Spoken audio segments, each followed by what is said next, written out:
Justice League 3000 number 2, written by Keith Giffen and J.M. DeMatteis, art by Howard Porter.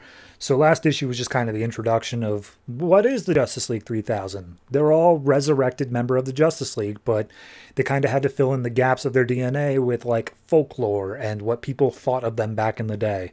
So we get the story that there's a dictatorship over the galaxy, blah, blah, blah, whatever. We land on this planet.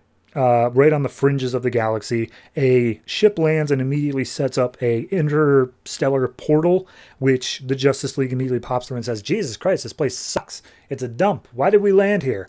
And we get the Wonder Twins, Terry and Terry, talking through the comms saying, yeah, you guys remember space travel as using spaceships, but now here in the 31st century, we just use portals everywhere, and it's much faster. Why would you have to waste your time flying otherwise? And it's like, okay, but then why are we on this like rat heap of a planet? This place sucks. And it's like, well, the planet we actually want to send you to is close by, but the portals there are all going to be detectable, and therefore, you know, you're going to be seen. We need you to have the element of surprise, so we're going to have you fly over there with Green Lantern carrying you over. So at that point, Superman's like, excuse me, I can fly myself. Thank you very much. And everyone's like, no, you can't. Look, your powers are different now. They're close. We couldn't get the flight right, but like, you cannot fly anymore. And he's like, what are you talking about? I'm Superman. Of course I can. And Terry's like, excuse me, just 1 second.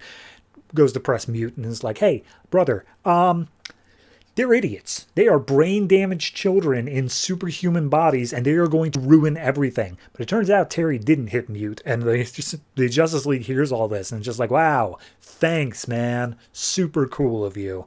So Green Lantern starts flying him over across the planets, and they're just like, can you believe that? They call this brain-damaged children. And Superman and Wonder Woman are super pissed off about it, but Batman's like, I mean, clearly to some extent we did have brain damage, and Clark is definitely a child. And this whole time he calls him Clark. He never once calls him Superman, and every single time Superman's like, seriously, I'm Superman. Clark Kent is not real. It's not me, man. So at that point, Wonder Woman's just like, okay, whatever. Lantern, how much longer is this going to take? I want to feel the bones of our enemies crushed beneath our boots. So at this point, we get a little bit more explanation of the plan. Plan is that this is the outskirts of the dictatorship's like territory. Nobody remembers this area, but there are still some like outposts and garrisons. So the Justice League is going to go through a few of the planets, taking out the garrisons, and they're going to essentially send a message to the Inner Empire. So Terry and Terry are like, okay, the Justice League hates me because I called them brain-damaged children. The brother's like, no. I mean, yes, but like, they'll get over it. They're the Justice League after all. And brother convinces his sister, like, look, they fought the Persuader. We've got all of our intel good. We're going to do fine. Everything's going to be great here. And then we'll show them to believe in the Justice League. And then all of a sudden the comms pop up saying, hey, you guys should know on that planet, we've confirmed that Locus is there. So as Green Lantern's about to land on the planet, brother Terry calls up being like, hey, you guys there? And he's like, yeah, we're about to land. And he's like, no, seriously, do not do that. You need to evacuate now. The mission is off. Locus is there. And then it's like, who the hell's Locus? What's important about her? It's like, she's like a 19-year-old girl, or maybe she's immortal, but she looks 19 and she has reality warping powers. And that's just, you aren't set to deal with that, man. So we got to go. And Superman's like, excuse me? Maybe you haven't heard the name before, but I'm Superman. And he busts out of Green Lantern's bubble, ready to fly down to Earth. But he can't fly, so he just starts plummeting down. And immediately the brother and sisters are like, oh my God, he's going to die. So at that point, Green Lantern's like, hey, should we go grab him? And Batman's like, wait. Just let him fall for a bit. I really like this. Let me keep watching this. So Terry goes down, grabs him, Green Lantern goes down, grabs him. Sister Terry's like, this is the disaster that I'm talking about. This is what's awful, because they're going to land on that planet. They're going to be detected by Locus, and they're all going to be killed immediately. And they double check the proof, make sure that all their like info was good. It definitely is. And it's just like, okay, is she at least maybe in a good mood right now? It's like, well, no, probably not. And it's like, all right, our Justice League is dead. So we meet up at a bar on this planet that they're on. And Locust is talking about a breakup she went through because she found her boyfriend cheating on her. So she said, "You guys want to be together? Fine." She turned the boyfriend into a mass of cancerous cells and put it into the girl's brain. And they were both apparently dead within 7 seconds. So, yeah, she's got issues. So at that point, she gets a call up from somebody. It says it eventually here. Oh, co-eval or Coval. I might bounce between the two. It's just like a face on a monitor, and it's basically saying, "Hey, you drinking your sorrows away?" And she's like, "I can't get drunk, but that's what I'm trying to do." And it's like, "Great, cool." Anyway, I know you've been bummed out. I know you've been looking for something to do. We just got news that Cadmus has sent like a Justice League, whatever that means, onto the planet. So why don't you go deal with that? And you can like straight up kill them all.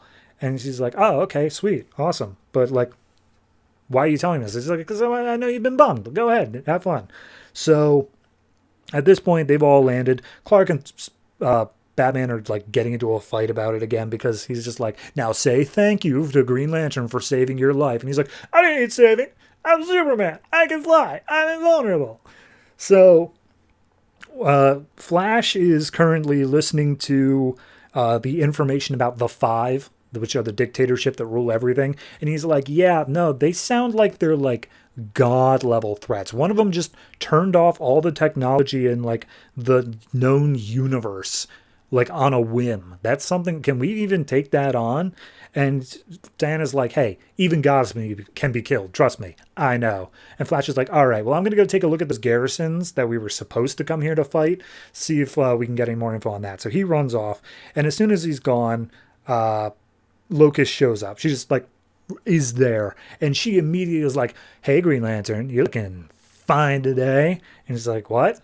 Oh, who are you? Where did you come from?" And she's like, Terry pops up being like, "Hello, Reality Warpers. I said this." She's just going to show up and she's going to absolutely destroy you. Do not engage. And Superman's immediately like, "Hey, don't know if you've heard, but I'm Superman. Literally Superman." And she's like, "Okay, get away from me." And he's like, "How about I give you a history lesson?" And she's like, "Oh, how about I give you a lesson?" And she just punts him across the planet. So at that point, she comes up on Green Lantern saying, "And where was my boyfriend when he was creeping on me?" And Green Lantern's like, I'm sorry, boyfriend?" And he's like, "It's okay, I forgive you." And he's like, "Okay, hold on now, you witch." And she's like, "Ooh, I like it when my boyfriends are all alpha with me." And at this point, Wonder Woman's had enough. She grabs Locust by the throat, tries to throw her down, but then Locust just switched places and then throws Wonder Woman down on the ground saying, "All right, well, that's enough of that." So she's about to kill Wonder Woman. Batman throws some light stun grenades or something, to which Locust is like, "You idiots think that light is all this special stuff, but everything in the universe is made up of light. You're just too stupid to see it." So at this point, Superman finally comes back and he's like, "Maybe you didn't hear me the first time, kid. Name Superman." And he just throws a punch and it actually manages to connect. So Superman's in a fight with Locust now. Barry comes back and he's just like, "Hey, I was looking around the planet. You guys aren't going to believe." And then he sees that the fight's going on. Just like, "Oh, what's going on?" It's like, "Oh, that's Locust. She's here to kill us all." It's like, "Oh, geez, all right, that's an issue." So at that point, Batman points out, like, "Look, she can't bend reality if she's disoriented. If we can just keep her off her game." So Barry runs in trying to, like, speed around her, get her all dizzy. But Locust manages to throw Superman into Barry, and then she just freezes time. And she's like, "That's enough. Everyone stop. I am in a better mood now, but, I want to take a look at you because they said something about a resurrected Justice League. What's that about? Are you really resurrected?" And she looks at Barry and then just pops him apart.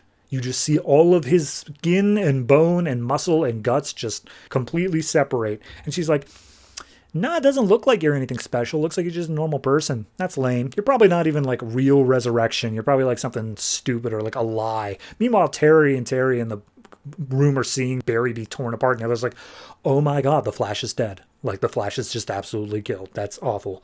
So she lets Barry's guts fall to the floor. Meanwhile, she goes over to Green Lantern, shrinks him down, and swallows him, saying, I'm keeping you safe with me. Meanwhile, Superman, Batman, Wonder Woman, I'm just going to go ahead and doom you. I'm teleporting you off to a planet of Takron Galtos, where you'll be praying that I would have murdered you now. Also, say hi to Co-Eval when you get there. She's a good friend of mine. So she teleports them away off to another planet, says, hey, don't worry about it, Green Lantern. Me and you are going to go on a date night as soon as I throw you up.